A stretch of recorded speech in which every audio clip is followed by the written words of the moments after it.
Hey everybody, Matt here. Thanks for stopping by and welcome to Imagine Then Make. In this video, I'm going to build a prototype portable bookshelf out of cardboard, and it's going to turn out to look something like this.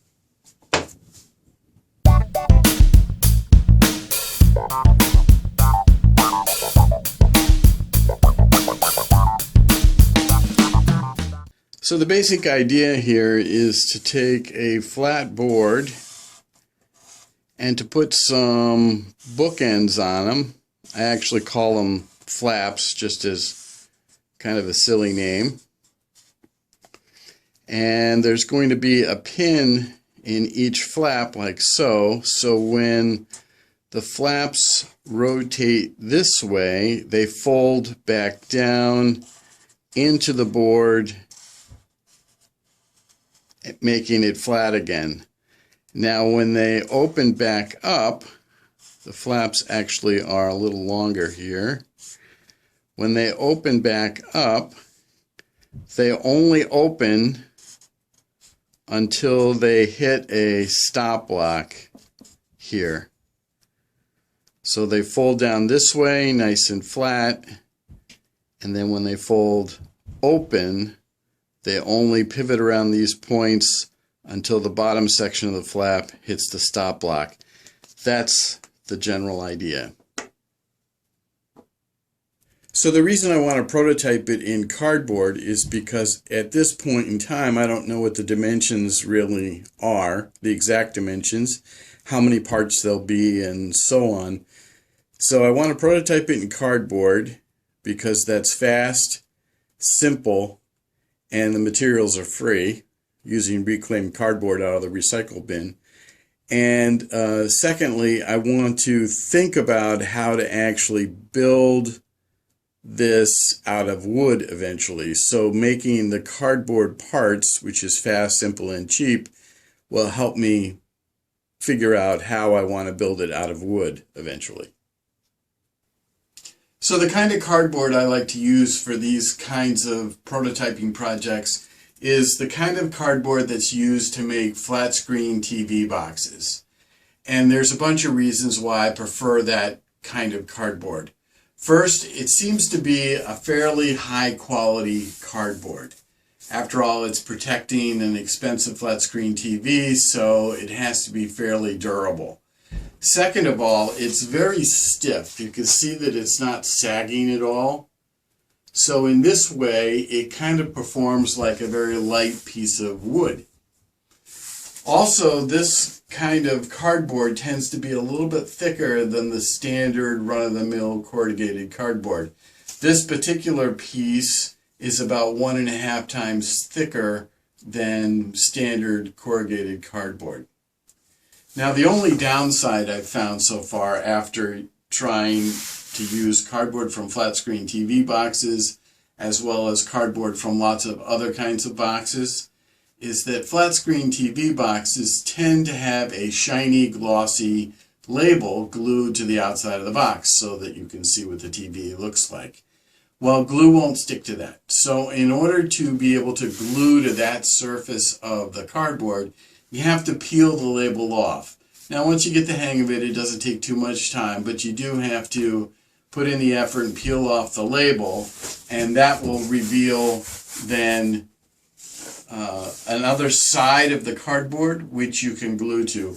I can tell that this is the side that had the label on it because it's a little kind of fuzzy on the surface, and this is the inside surface of the box, which is nice and clean, and you can actually see where the corrugations are. So that's what the kind of cardboard that I'm going to be using for this project, and actually it's the kind of cardboard I prefer for any sort of cardboard prototyping that I need to do. So when it comes to actually cutting the cardboard, I've tried a bunch of different things. Clearly scissors won't work. I have tried standard utility knives. These can work, but I find that the blade tends to get dull quite quickly. So then you're unscrewing, taking the handle apart, flipping the blade around, or replacing the blade to get going again. So it takes a little bit of time. And also this is kind of bulky, so when you're trying to run the blade along a cut line and using a guide, say a metal ruler as a guide, sometimes it turns out that this is just too big. So for me, what I prefer to use is the least expensive of these three choices, and that's this simple kind of utility knife. Now, if you're not familiar with these, you probably are, but if you're not, the blade can extend quite far. When the tip of the blade gets dull, you could snap this part of the blade off, revealing a fresh, new, sharp corner. Now, there is a little tab right here, so when you slide that back, that prevents the blade from retracting back into the handle, which is nice. When you're ready to retract the blade, just slide the tab back up and then you can retract the blade. These are really inexpensive, and yet I found these to be the easiest way to accurately cut cardboard. Now, when I say accurately cut cardboard, I cut cardboard in a couple of different ways. I'll freehand it, so I'll draw a cut line on the cardboard, generally with a straight edge, and then I'll ever so carefully and slowly guide the point of my knife along that cut line to score the top surface of the cardboard. The next pass over that score line will go a little deeper, and maybe the third or the fourth pass, I'll be all the way through the cardboard. You can also score through the top surface, the top layer of the cardboard, and then maybe go a little bit deeper with the next subsequent pass. And then you can fold the cardboard where it's been scored and cut the back side. It's like cutting sheetrock.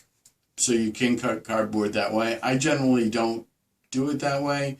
I generally cut all the way through after several passes with the knife.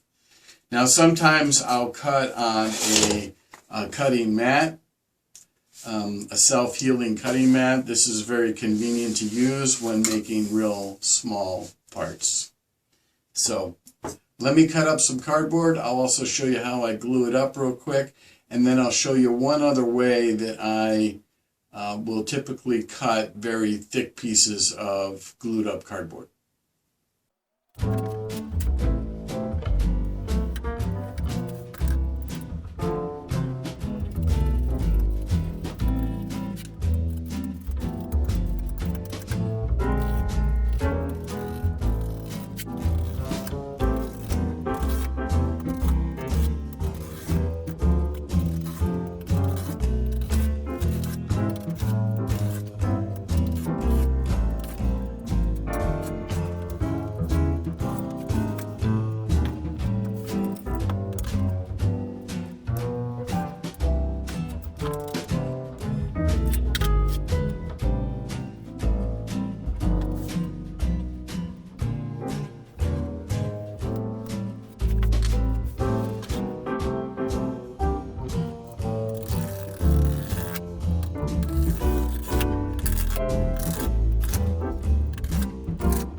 So this is chipboard, in case you're not familiar with it.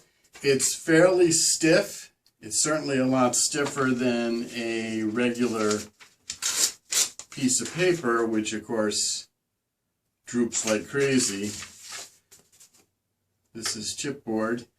You'll find this kind of material on the back of notepads. Pretty common. Now this material is very versatile, plus it's pretty inexpensive. I bought a whole package off Amazon. It was not very expensive at all. I think I bought the thinnest that was available, or at least that I found. I think it's about a 1/16 of an inch thick.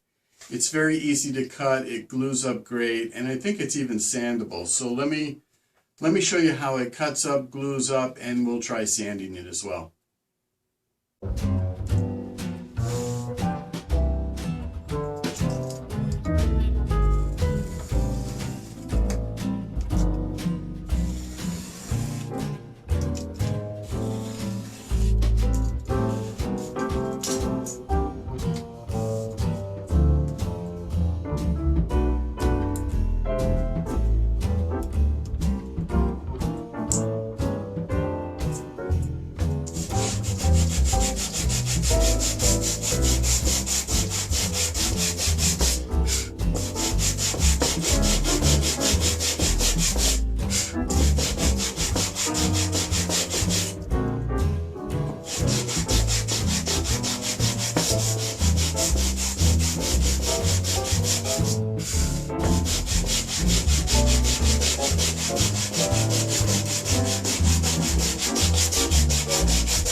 Well, I'm going to call this cardboard prototype done. I now have a lot of my questions answered about how I would build one of these in wood, so this prototype really served the purpose. My next step is to move this entire design into SketchUp. I'd like to draw it in 3D, maybe tinker around with the design a little bit more, and then ultimately generate some drawings which I can then dimension, so I can come back down to the shop with those dimension drawings and build one of these out of wood. Well, I hope you got something out of this video. I really enjoyed making it. The big lessons that I wanted to try and convey there's a few of them. First of all, you can see that I'm using basically free materials and very, very inexpensive tools, with the possible exception of the bandsaw you saw me use, or maybe the drill press. But everything else is very inexpensive and readily available to anybody that has the interest. So that's one of the lessons I wanted to try and convey, is that if you have an idea for some kind of a small gadget, in my case here I had a thought for a portable bookcase or bookshelf, but if you have an idea for a different kind of a stand for your tablet or your phone or anything like that for use around the house, I want to strongly encourage you to get some cardboard, maybe buy some chipboard, and put together a model, just as you saw me do here. And then when you're ready, if you decide to, you could move it into a 3D CAD package like SketchUp, which I believe you can still download a free version of SketchUp Make 2017. I'll double check that and leave a note in the video description about that. But there are other free 3D CAD packages. If SketchUp's not available any longer for free, there's other ones that you could explore using. And it's very worthwhile to spend the time to learn how to draw in 3D, no matter what you do for a living. So build a cardboard model or some other very inexpensive model, move it into 3D, get the experience of doing that, generate some drawings, and then maybe try and make your widget, your gadget, your project out of a material that's a little bit more durable than cardboard, maybe out of wood or a combination wood and plastic, or maybe plastic and metal. Could be pretty much anything. And all that stuff, all those materials are fairly inexpensive at the big box stores or even online. So you really have a wealth of possibilities. All you need is an idea and the energy and the persistence and the patience, I guess, to turn your idea into something real. So anyway, I'll stop lecturing now. I really hope you got something out of the video. Thanks very much for watching.